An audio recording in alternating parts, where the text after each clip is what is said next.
Hi, everybody. Welcome to the Wise Woman podcast. I am so excited about having my very dear friend Becki on today to talk about her great work, her incredible new book. Hi, Becki. Hi, Erin. I am so thrilled to be here and to see your beautiful face and to get to catch up in this format. I know, me as well. Becki just had a free birth. She just had her third, an I did. accidental free birth. She just had her third baby. She birthed a book, a baby, and she's moving into a new home. And we were just talking about how, like, the intensity, the magic really does occur in threes. Yeah. And then we celebrated my daughter's birthday, my son's birthday, and my newest son's 100 days all last week. So triple last week too, and this week. You are so incredible.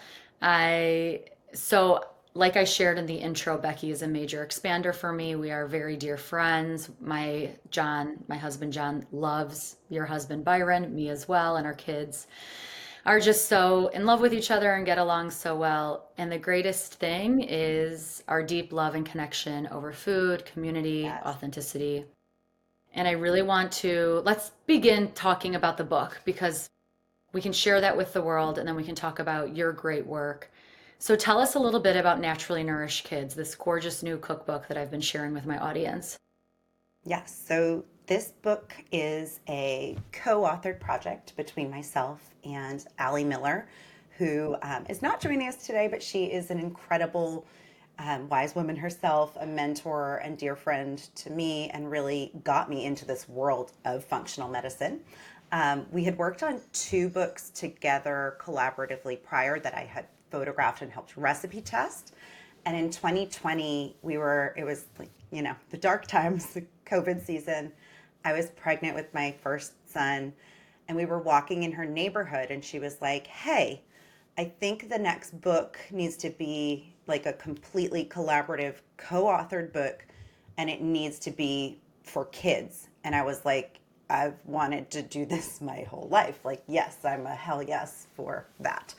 And so, from 2020, 5 years of a birthing process, the book really kind of tells the story of our children's lives, if you will. Like, these are recipes that some of which Allie incorporated into her daughter Stella's first birthday party, or the zucchini fritters that are in the book are an iteration from Stella's second birthday, I remember. The grain free cutout cookies came about for her fourth birthday party. The butter blondies are one that I used to celebrate my children. And each of our children actually got a namesake recipe in the book. They were super excited to see their names and to see, pictures of themselves helping us cook delicious meals. But Allie and I essentially created the guidebook that we, wanted to have when we were learning to feed and nourish our children, especially in this world where there is so much noise in the nutrition space and so much don't do this, don't do that, this thing will kill you. We really wanted to like take all of that out and just say like, hey, let's make it simple. Let's focus on real whole foods. Let's focus on nourishing our families and nourishing our bodies and just getting back to, getting kids in the kitchen, getting parents back in the kitchen, gathering around the dinner table, and, showing people that real food can be absolutely more delicious than anything that a restaurant serves you, anything that comes in a box or with a label. And that, it can be the way that we connect with our families, with our bodies. I think, it's just kind of a lifelong dream fulfilled in this book. And there's so much more to add to this. So, a fun little background story is the last time when we were in Austin, you were cooking all the food and taking beautiful photographs of it. And we were hanging out with Byron, and you had your girls' weekend in Austin. And Byron's like, I have so much food in my fridge because Allie and Becki have been cooking all the recipes, taking all the pictures. Do you guys want to come over and have dinner? And John and I are like this is the greatest gift ever. Yes, absolutely. So we got to try so many recipes that are pictured in the book, like right after you created it, which was really fun. And the thing that's so funny is like the controversial side of this. The fact that Mhm. feeding your children real whole foods and specifically the incredible content that you share on Instagram. So Becki shared this one reel. I mean, there's many various ones that you've shared, but Becki essentially you said to Noah's soccer team, like this, like the food that we're giving them after they're playing a soccer game is absolute trash. And I'm not going to feed Noah this type of food. And it like popped off, right? It went and you wrote an email to all the moms, right? Yeah, so that post went really viral. I actually got calls from like the Today Show and was featured on their website. And then it kind of spiraled into being featured on Scary Mommy and other blogs. But I absolutely stand by what I said. Thousand And I think I percent. said it in a kind way. But, you know, at the time, Noah was 4. So it's a team of 3 to 5 year olds. They're playing for exactly 1 hour between the practice and the game. Most of them are like sitting down playing in the dirt. So, like, they don't really need a snack immediately after soccer. And my thought process there was like, what happened to like just bringing sliced oranges after the soccer game? Can we just get back to that level of simplicity? Because the things I was seeing were like mini Gatorades or Propel, these like goodie bags that you would get at a birthday party that are stuffed with 10 different ultra processed foods. Moms driving themselves crazy, like trying to outdo each other or outdo themselves and whatnot. And I was like, here's a list of like 20 snacks you can get at the HEB, which is 5 minutes from the soccer field, that are healthy and nourishing. And I'll be happy to sign up for the first slot. But yeah, it got really controversial. And it's funny that, you know, feeding our kids goldfish, feeding them food dyes, feeding them Gatorade, that's not controversial. But me just saying, like, I want our food to come from the earth and I want my children to know what the ingredients in are is controversial somehow. This is so, John and I talk about this all the time. Our group of friends in Austin, I feel like, we're all nutritionists, health, like we're in the health space, dietitians, like we all eat super high level, beautiful food from the farmer's market. We get our meat either online or from like Fredericksburg, like very nearby in Texas. And now that we have decided to come back home to Chicago, this is the most topical. Like we just go to play dates, we hang out with our friends, and Eden's almost 2, and she just knows that she doesn't eat that. Like yesterday, it was a really hot day, and everyone was eating those frozen ice popsicles, and she was offered it multiple times, and she just knows that that's something that we don't eat. That's not something for her, and it's it shouldn't be controversial, and it's just like you have to dodge all of these really inflammatory fake foods to just live this somewhat holistic or aligned life. Well, let's talk about something that I think would be really interesting is the first iteration of this book. It Mhm. was mostly focused on ketosis for kids, right? Can you tell us a little bit about that? Yeah, so originally we were calling this, it wasn't keto per se, but it was called low carb kids when we first Mm-hmm. started pitching. And we made our own, you know, Allie and I kind of cowgirl everything. We were like, maybe we'll work with an agent. And I know we had you connect us with your lovely agent. And we were having a hard time finding an agent that actually wanted to support this project. And we're like, okay, we're going to do it ourselves. So we made a pitch pack on Which is Canva. just And the, so silly, yeah, like that yeah. this was It really is. controversial and like that It it was really is. hard to go through that process because we're Yep, talking about whole real foods. I know. And I think, you know, we were divinely guided in like how things worked out. And we also had a major publisher that was, we thought our dream publisher fall through at the contract stage back in, I think that was November of 23. And so, you know, a lot of ups and downs throughout the process, but it was originally called Low Carb Kids.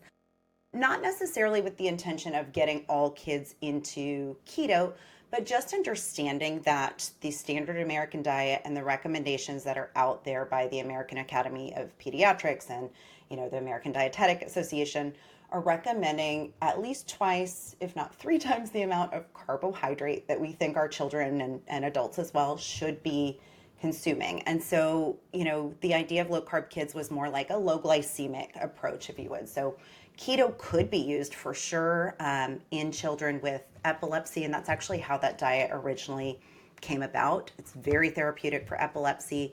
Incredible research coming out in the world of mental health in terms of mood disorders, bipolar, schizophrenia, even severe cases of autism and ADHD can really benefit from ketones because they're very neurologically stabilizing for the brain. And then the children that also are suffering from prediabetes, obesity, diabetes, and unfortunately that number is growing every single day. We're looking at 1 in 5 or 1 in 6 children having a metabolic disease in their childhood. And so I think keto can be for sure a touch point. It can be something that parents can use, but we wanted to expand beyond that and not make it as limiting. And also knowing that kids are naturally actually going to achieve the state of ketosis probably in between meals just because they are so metabolically flexible. If you're not constantly offering them snacks, they're going to get that benefit of ketosis, and then they're going to be fed and shift back into a fed state. So it's really more about working with harnessing the way your metabolism should work. And then there are so many other benefits in terms of, mood regulation and stability and not seeing as many, outbursts or meltdowns in children that are fed, protein rich and fat rich diets first. And then sure, the carbs can come in for fun and we're not afraid of fruit. And there's a whole section of mindful indulgences, which is like my favorite thing to do with my kids is to bake with them because it's just like such a great time to get them up on the countertop, teach them different skills. So like counting, measuring, fractions someday, we'll get there. But having them be a part of that, like baking with kids is amazing. So it's not a keto book. It's expanded well beyond low carb kids. And we were like, Naturally Nourished is the name of our practice. It's the name of Allie's, first cookbook that we worked on together. Let's just bring it back to that because that's what we want this to be. We want it to be a resource for all kids, for all parents to nourish their children. You bring up so many important points. I love seeing you take Mabel and Noah and bringing them on the counter and baking these beautiful foods. I love that as you were in labor, you made yourself a banana bread and you were like so immersed in the process of making a banana bread. You didn't even burn it. And you had a third baby I during didn't, but that I time. probably, I You are should have, majestic.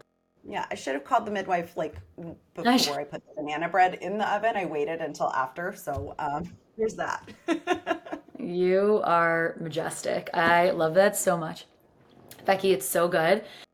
So Becki is also my resource whenever Eden is sick. I feel that you have so much wealth of knowledge because of your expertise, but also because you're a mom that has moved through many of these things. So I'd love to hear from you when it comes to children getting ear infections, or Eden had like this whole, thank God we kind of figured it out, but like this reoccurring UTI that was antibiotic resistant. And I know your kids have never been on antibiotics. And we kind of we were in Costa Rica when Eden was getting this ear infection, and we just felt like it was what we had to do. But how does food play a role Yeah. in preventing these reoccurring illnesses that like I never thought I would give my child antibiotics. Like it's life-saving medicine. Yes. And we've been in for life-saving situations. So how do we set our kids up so that they are not getting these minute ailments? Sure. And even, more major ailments, quite frankly. Yeah. Like I, studied dietetics in Houston and did my internship at Memorial Hermann Hospital. And we had kids with diagnosed fatty liver, which is completely a diet, caused disease at age 8. And it's like, whoa, whoa, whoa. If we can stop or at least slow down the progression of, all of these diseases, it starts in childhood. And that's another reason, for this book, why it had to come out.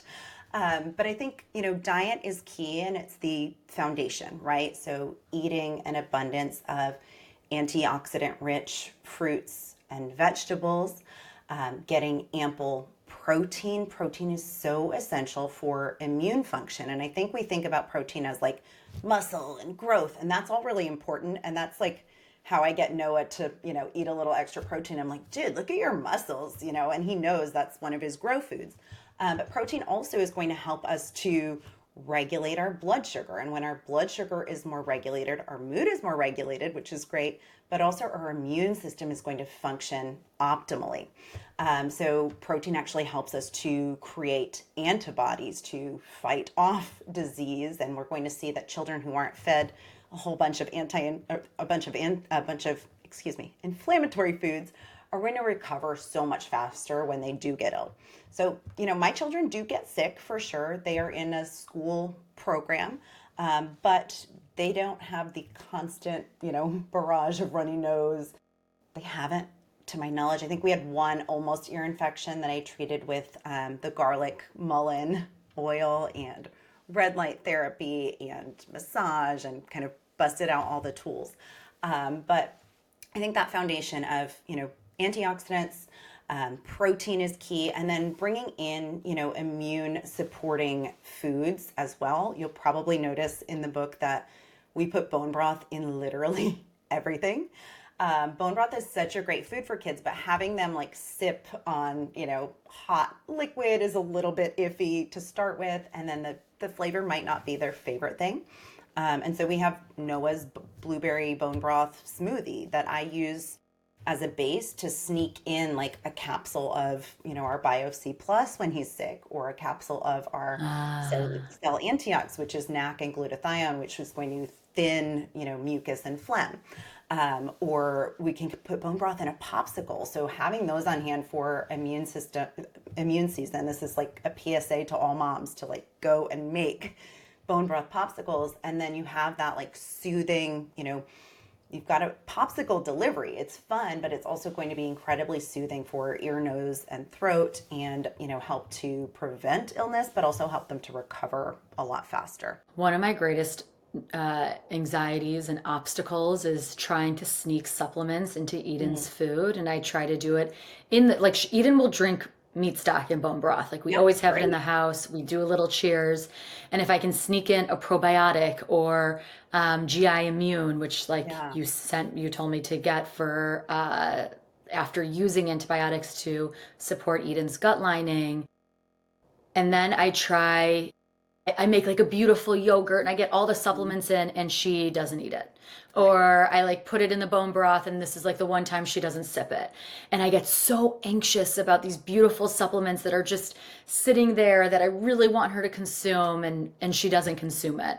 So how do you get them to take their supplements?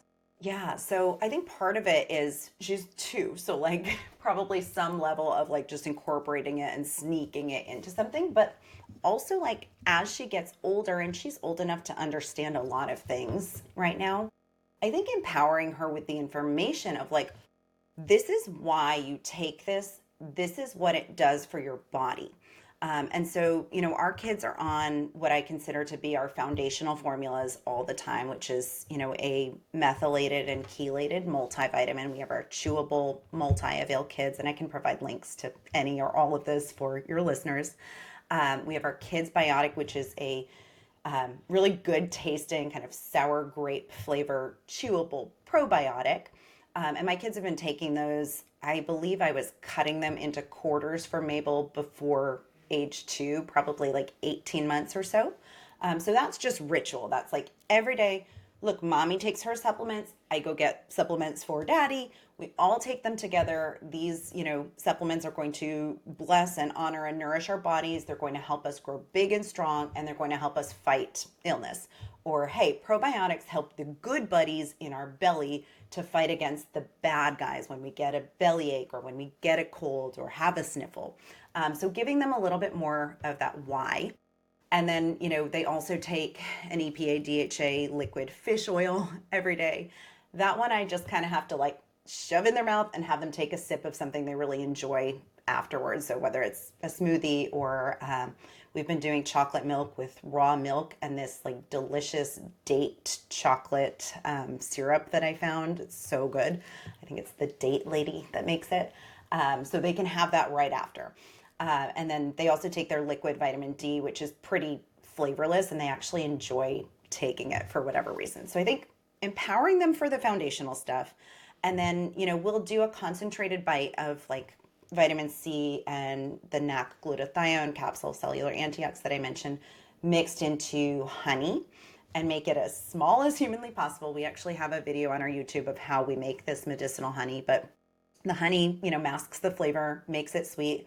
And then again, we talk about like, hey, do you notice you have a little bit of a sniffle right now? Your body's feeling a little bit sick or run down, or you have a little bit of a fever. This is going to help you get better faster. And as soon as you take it, you can drink some water, and you know what? I'm going to do it with you. And I think it's more that like empowerment and, trusting them with more information than you even think that they are capable of understanding, because our children contain multitudes and they are so smart and so beyond this realm. I think they're capable of understanding when you give them those tools. And you have the most gorgeous children and brilliant. You're absolutely right. This is such good information. And I'll make sure to kind of put everything that you're saying as a good foundational supplement practice to have for all of our kids. Now, tell me a little bit about the food. What's a perfect, quote unquote, perfect meal day for our kids? What do we want to make sure? I know Allie loves to talk about choline and eggs and how our kids should be Yeah. eating eggs every single day. Eden has an egg every single day. I eat like 3 eggs a So day. good. It's so important. Tell us what a good day would be. So I think, breakfast is so foundational, especially if you are sending your children off into the world, like to, a school or daycare program. But also, quite frankly, if you get to hang out with them all day, you want their mood and behavior to be regulated. And we see time and time again, testing scores improving with adequate protein in the morning. We're looking at probably 15 to 20 grams of protein, of course, depending on the child's age. And we have macro guidance in terms of carbs, protein, fat in the book. I wouldn't say that's like the place to start where you're like worrying about calculations and, whipping out the calculator or whatever on your phone. Don't stress over that. But if you can get a solid foundational breakfast of protein, so like the egg bites that are in the book, the bacon cheddar egg bites are kind of a riff on the Starbucks egg bites that everybody goes wild for. They have that same kind of creamy sous vide type of texture. And they're made with eggs and then blended cottage cheese, cheddar cheese, and then you can add really any, topping or other ingredient that you want. But we did, bacon in there. We can add chives, we can add herbs, you can add spinach. So I think that's a fabulous breakfast. Lunch, we have a whole section of lunch boxes. So depending on, where your child is, if they're going to school, I always make sure to pack them, a balanced lunch. And so looking at something like our superfood chicken nuggets, they're made with a ground ancestral blend chicken that I love from our friends at Force of Nature. And then they have cauliflower in them actually. So it's kind of a 2-for-1 of like, there's liver and cauliflower in there, but I promise if you don't tell your kid that, they won't know. Or maybe you let them eat it once or twice and then you discuss like, hey, did you even notice that these are different than the chicken nuggets we normally eat? They actually have some superfoods for your body in them.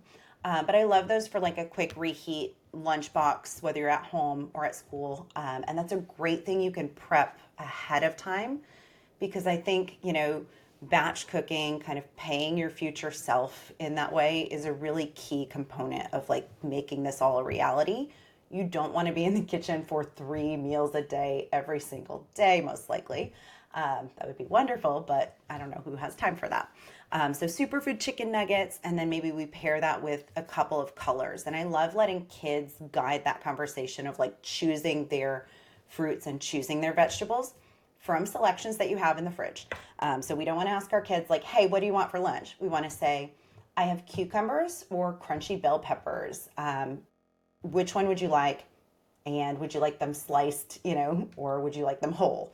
I think important to give children a little bit of, autonomy and choice in that conversation. And then would you like blueberries or strawberries with your lunch? They're getting at least 2 colors, if not 3. Mabel will be like, I want the bell peppers and I want the cucumbers and I want the strawberries, and I want the blueberries. And I'm like, heck yes, sister, let's do it. So, fruit or vegetable, and then making sure they've got some kind of nourishing, healthy fat on that plate. So, whether that's doing like a dip that they love, so like our Greek yogurt ranch dip with those veggies can be a fabulous tool for getting them to eat more vegetables. And then maybe adding something fun on the side, especially for packing a school lunch and they're seeing their classmates show up with all these packaged snacks and all the woo woo, um, you know, frills and bells and whistles and whatnot. So, like, I'll do something like the strawberry carrot fruit leather that's in the book and roll it up in parchment paper, and they've got, their own organic fruit roll up. Or, if we have leftover of something we made the night before that's, a fun component, we can add that in as well. So lunch looks like protein, fat, colors, and then maybe something fun on top. And then dinner would look like, again, very protein focused. So maybe it's something like the slow cooker barbacoa tacos. And that's something you can make ahead. Once you've made that meal a couple of times, I think you can just kind of wing it and not worry so much about, the exact measurements because it's pretty forgiving. But you can use a big old, chuck roast, which is so nourishing. You get all of that collagen and gelatin and glycine from the breakdown of that harder, more connective tissue in the meat. And then, that one yields a lot of leftovers. So I'm a big fan as well of leftovers. Maybe you take that meal and you allow the child to choose if they want it served as a taco or as a rice bowl. And then I love kind of the assembly line where the kids get to pick their own toppings. So I'm providing them, things like the pickled red onions that are in the book. I might be providing cilantro or cilantro sprouts. I might be, providing some crumbled cotija cheese or something like that. And they can kind of self-select and choose. And I swear that also gets them like eating more of their meal if they're making some component of it themselves, even if it's at the table after the fact. So those are the three foundational meals. And you'll notice I didn't say anything about snacks yet. And so, snacks are not essential for children. I think that we're like bred in this culture of like, to be a good mom, you need to have like the most beautiful snack bag at all times in your car. And it's like puffs and, rice crackers and goldfish crackers and like all of these packaged processed things. And it's like, they don't inherently have a need for that. If they're busy playing and doing their thing and not asking you for food, they might be able to hold until the next meal, depending on how much they ate the meal before. But we do have a snack chapter because, kids also are very metabolically active and they're burning a lot of calories running around. So giving them a snack, again, of like that garden Greek yogurt dip, or there's these really lovely seedy cheese crackers that are made with a whole bunch of different seeds, like pumpkin seeds, and I think they have sesame seeds in them, and I think it's 7 different types of seeds. Parmesan cheese, so kind of like a Parmesan crisp meets a seed cracker. That could be a fabulous snack, and it's something crunchy and fun, and that can convey into their lunchbox the next day or go with you on the go. We also do a lot of like meat sticks in our family as just like a quick portable protein. That would be an example of a more processed, for sure, food.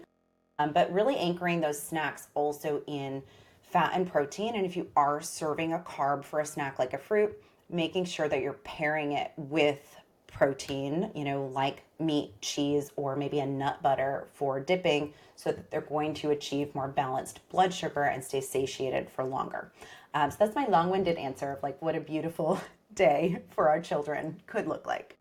And that is a beautiful, delicious day. I love to hear it. I love slow cooking meats and just putting it in first thing in the morning in the Instant Pot or the slow cooker and knowing that I'm going to have a beautiful meal at the end of the day. I feel like I try to really be in that rhythm and it just takes the edge off all day.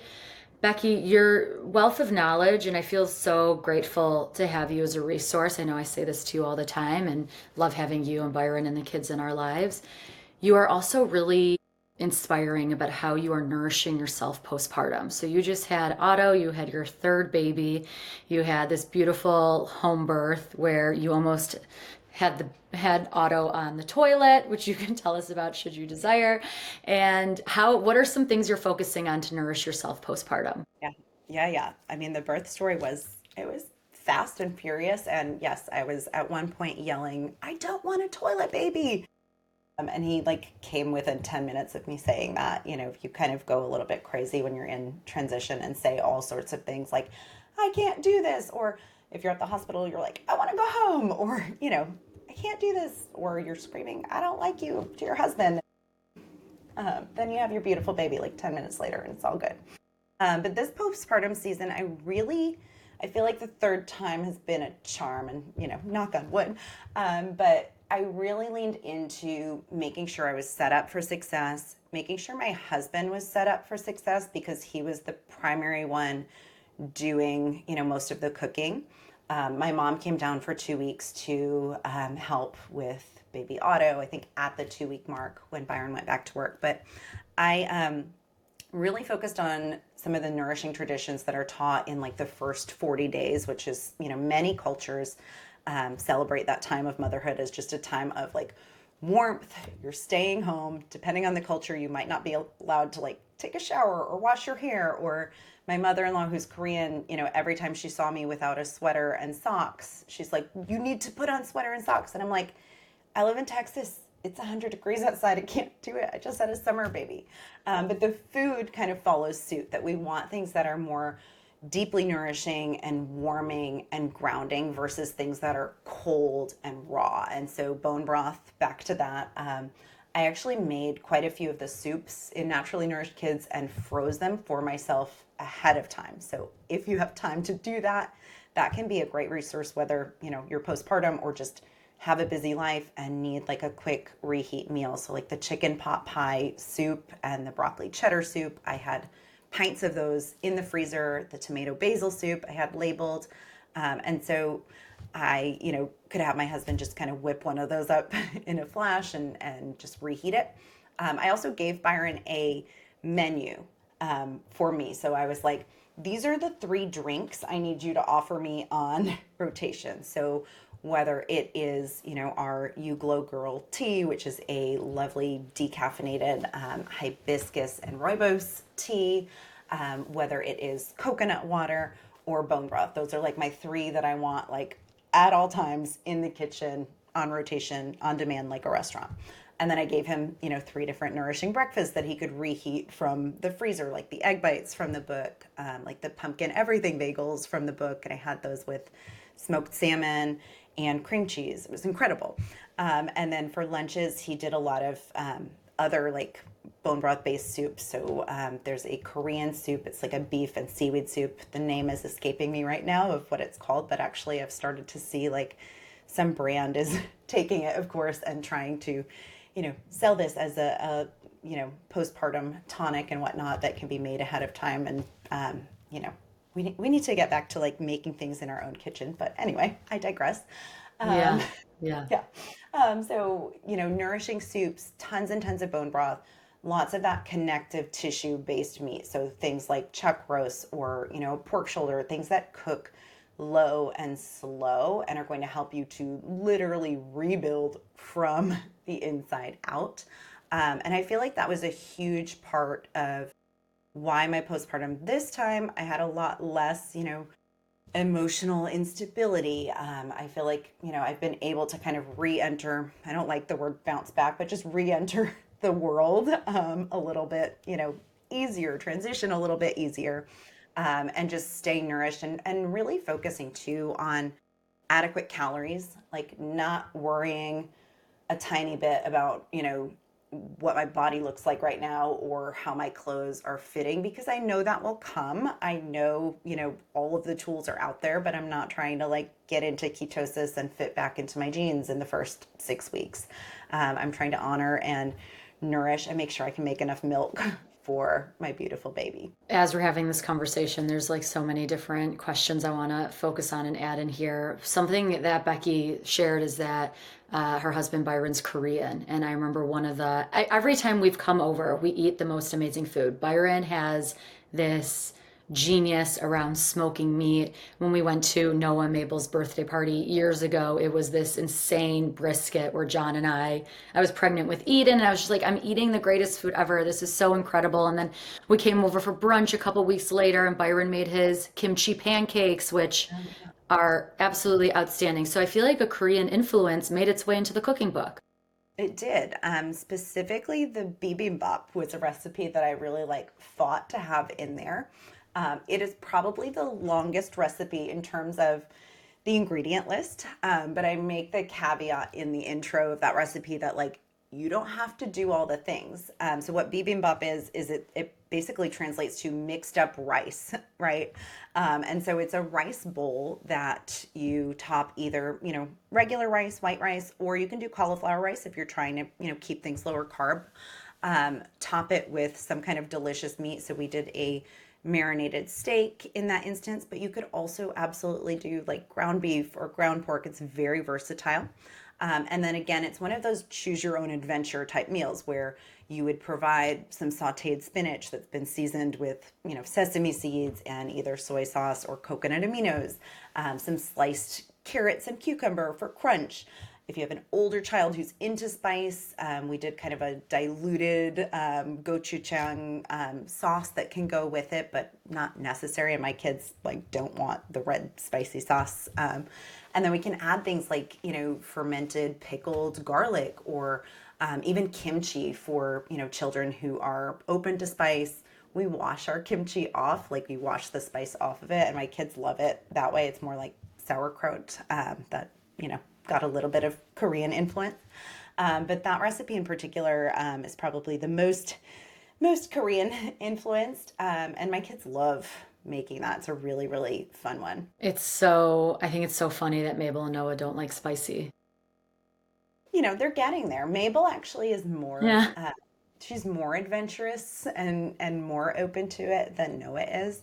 And I also think kids like have this concept, and it might be our fault as parents or as a society that like, oh, it's spicy, you can't have it. Like again, let them be the judge of that, right? Empower them with the information that like this is what spicy tastes like, and don't start them off with, ghost pepper, whatever, but like a little bit of spice. And we've never, dumbed our food down in terms of like the flavor or the spices that we use, right? We're still using, things like curry and turmeric and cumin. And I think, experiencing that breadth of flavor for children, as early as baby led weaning, honestly, is huge for expanding their palates. And then also, yeah, not assuming that like spicy is not for kids. I think kimchi pancakes are actually a great way. Those didn't make their way into the book. I'd say the closest recipe is the zucchini fritters, which are fabulous as well. But doing something like a kimchi pancake where the spice kind of, gets milded out just by the cooking process. My kids love those and we make them all the time. Yum, we need to make that. I mean, all the recipes in the book are so beautiful. I love just having the tools that I can wake up in the morning, look at the book, kind of meal plan for the week ahead. I know exactly what to create for myself, for Eden, just make bigger amounts of it. I know it's made with love because it's you and Allie. Becki, I love you. I love this cookbook. I love the brilliance that you're sharing in the world. It's so needed right now. And I also, you're so right. Like I could go on Instagram right now and I'll get an ad for how to have this beautiful soup for when I'm nursing or weaning or postpartum. And it's sometimes you just got to go to your garden and pick the tomatoes and the basil and the cilantro. You got to get the eggs from your own coop. You got to go into your kitchen and put your hands into your food, wash the dirt off of your vegetables, and make your own meals. It's this commentary that I know you and I talk about offline about like the modern day practices of being well and how disconnected that that manifestation of disconnection from God, our food, this vitality source within ourselves, and how we can kind of bring it back by cooking, having a little backyard farm. And I I think love you. I love having your being together. Yeah, and having your kids participate in that process, I think, Yeah. is so huge as well, right? Like studies show that if kids participate in some part of the process, they're going to be up to 5 times more likely to accept those foods. So doing something like growing snap peas, which we've done every season since my kids were little. I remember like lifting them up onto our garden boxes, letting them poke the holes. And then they can watch the process of those peas going up the trellis. And, every day we can go and check, are there more flowers? And we can talk about the life cycle of a plant. And then we can finally like harvest them and taste them and use them to nourish our bodies. I think that's, so huge, whether you're a child or whether you're an adult, to have some form of connection, like back to earth, back to God. I've been saying lately, because yes, all of this is more labor intensive. I am going to acknowledge, like, this book isn't going to tell you to go through the Chick-fil-A drive-through, because, that food is not going to bless and honor our bodies. But every meal is a prayer has been a mantra that I've had kind of on repeat. So like every meal is a way to honor our bodies, but also to honor, God, and honor our creator, and to honor those that grew it or raised it or made it, and a way to honor and nourish our children for their future. So every meal is a prayer is my my latest mantra, and that like takes the edge off being in the kitchen a little bit more than maybe the average person. Every meal is a prayer. That's so beautiful. What's the wisdom, assuming this goes viral, that you would love to share with our audience? Ooh, that might be it. Every meal is a prayer. I think starting with the basics, starting with the foundations, no matter what age your child is, this is very doable. So, yes, best practice is to raise them from birth in this way so that it doesn't feel foreign to them or doesn't feel new or like you've pulled out the rug from under them when you take away their goldfish crackers. But children are so incredibly resilient. We know that type 2 diabetes is completely reversible by diet and lifestyle, right? That prediabetes is reversible. And if we are seeing already any kind of metabolic, dysfunction or derangement in children, we can see things like that turn around in 3 to 6 months of, eating real whole foods. So wherever you are in the stage and the process, I would say like get in the kitchen with your kids.